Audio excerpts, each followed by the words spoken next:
गोजोन्थों बयखौबो आर फोसाव चेनेलाव बराय। दिनैनि बे भिडिअआव PM किसान सम्मान निधि योजना एबा PM किसान स्किमनि सोमोन्दै गुरुत्व खोथा सावराय। PM किसान सम्मान निधि योजना एबा PM किसान योजनाया मिरु सरकारनि हादोरनि आबादारिफोरनो रां अनसुंथाइ हरनाय, जाहाथे हादोरनि आबादारिफोरा मोजां आबाद दिखोनायाव जेबो राङारि खस्थ' जाया। सासे आबादारिया बोसोरसेयाव 6,000 रां अनसुंथाइ मोनो आरो बे रांखौ 3 किस्तियाव हरनाय जायो। मोनसे किस्तियावहाय 2,000 रां खरि हरनाय जायो। सेथि किस्तिखौहाय एप्रिल आरो जुलाइनि गेजेराव हरो, नैथि किस्तिखौ आगस्त आरो नभेम्बरनि गेजेराव हरो, थामथि किस्तिखौ दिसेम्बर आरो मार्च दाननि गेजेराव हरो। दानिया गुरुत्व खोथा, जाय आबादारिफोरा PM किसान स्किमनि रां अनसुंथाइ मोनगासिनो दङ, बिथांमोना 11थि किस्तिखौ थाबैनो मोननो हासिगोन। नाथाय बेखौ मोननो थाखाय नोंथांमोना eKYC खालामनांगौ, जेखौ आं दिनैहाय नोंसोरनो फोरोंगोन। eKYC आ 31 मे 2022 नि गेजेराव खालामनांगौ, नङाब्ला नोंथांमोना बे 11थि खेब किस्तिखौ मोननो हानाय नङा। दिनै आं eKYC खौ मबाइलनि जोहै खालामनो फोरोंगोन, मानो होनोब्ला मबाइला जों गासैनावबो दङ आरो बियो जोंनि थाखाय सुबिदा जागोन। अब्ला जों आंनि मबाइल स्क्रिनाव थांनायसै।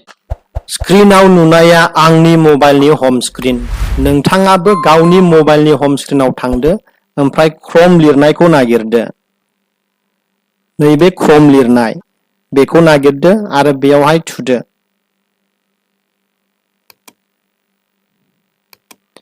बेयाव थुनाय लोगो लोगो बे गुगोलनि गाहायाव सार्च बाराव लिरदो PM किसान,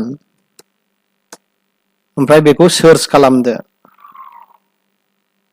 सार्च खालामोब्ला गिबियावनो फैगोन PM किसान होननाय वेबसाइट, बेयावहाय सार्च खालामबावदो, थुबावदो।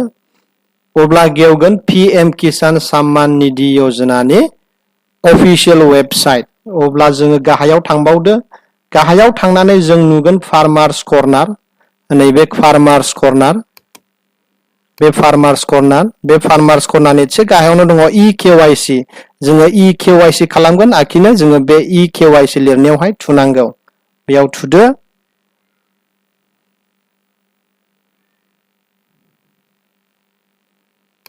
बेयाव थुनाय लोगो लोगो जोङो मोनसे विन्ड' गेवगोन, मोनसे पेज गेवगोन। बे पेजाव जोङो जोंनि आधार नाम्बारखौ होनांगौ। नोंथाङा गावनि आधार नाम्बारखौ होदो, ओमफ्राय सार्चआव थुदो। दा आंनाव रावनिबो आधार नाम्बार गैया, बेनिखायनो आं होनो हाला। जिखुनु नोंथाङा गावनि आधार नाम्बारखौ होदो, ओमफ्राय सार्च खालामदो। बेनि उनावहाय मोनसे विन्ड' बेबायदि गेवबावगोन। बेयावहाय नोंथाङा OTP होनांगौ। बे आधार नाम्बार बानायनायाव नोंथाङा जि मबाइल नाम्बारखौ होदोंमोन, बे मबाइल नाम्बारावहाय मोनसे OTP थांदों। बे OTP खौ नोंथाङा बै नेक्स्ट पेजावहाय हैनांगौ। ओमफ्राय साबमिट, बेबायदि गाहायाव लिरनाय नुगोन साबमिट, SUBMIT, साबमिट। बेयावहाय थुदो, अब्लानो नोंथांनि खामानिया जाजोब्बाय। अब्ला आसा खालामो नोंथांमोना बुजिबाय होननानै। लास्ट डेटआ 31 मे 2022, लेट दा खालाम। बेजों लोगोसे आङो मोनसे खोन्थाबावनोसै, नोंथाङा नोंथांनि गामियावहाय जेसेबां मानसिफोरा PM किसान स्किमनि बे सुबिदाखौ लानो हादों, बिसोरनि मुंफोरखौ नायनो हाजोबगोन। माब्रै? जोङो बेक थांनायनि उनाव जोङो बेयावनो फैफिनबाय, नै फार्मार्स कर्नार, आरो बिनि थिक गाहायावनो दङ बेनिफिशियारि लिस्ट। बे बेनिफिशियारि लिस्टआवहाय थुब्लानो नोंथाङा नोंथांनि गामियाव बेसेबां मानसिफोरा PM किसाननि सुबिदाखौ मोनदों नायनो हागोन। अब्ला जों नायनोसै दे। PM किसान बेनिफिशियारि लिस्टआव थुदो।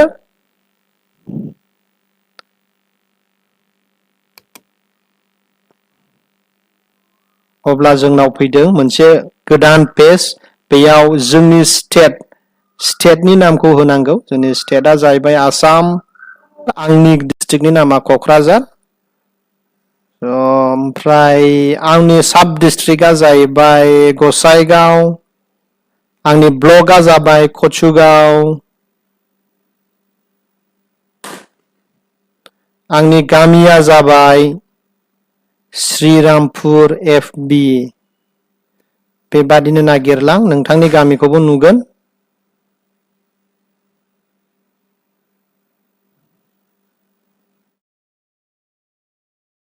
श्रीरामपुर FB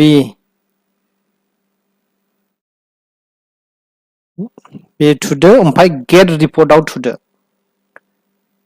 गेट रिपर्टआव थुनाय लोगो लोगो बे गासैबो मुङा फैजोब्बाय नै। बे जोंलागोनि आमलेन मुर्मु, बिजय हास्दा, बिमल हास्दा बेबादिनो जोंलागोआवहाय दङ 31 सुबुंफोरनि मुं। अब्ला नोंथाङाबो बेबादिनो खालामनानै गासै सुबिदाफोरखौ मोनथिनो हागोन। आसा खालामो नोंथाङा बे भिडिअखौ मोजां मोनदों। बेबादिनो गोबां भिडिअ मोनबावनो थाखाय चेनेलखौ लाइक आरो साबस्क्राइब खालामदो। दिनैनि बे भिडिअखौ बेयावनो दोनथ'बाय। गोजोन्थों।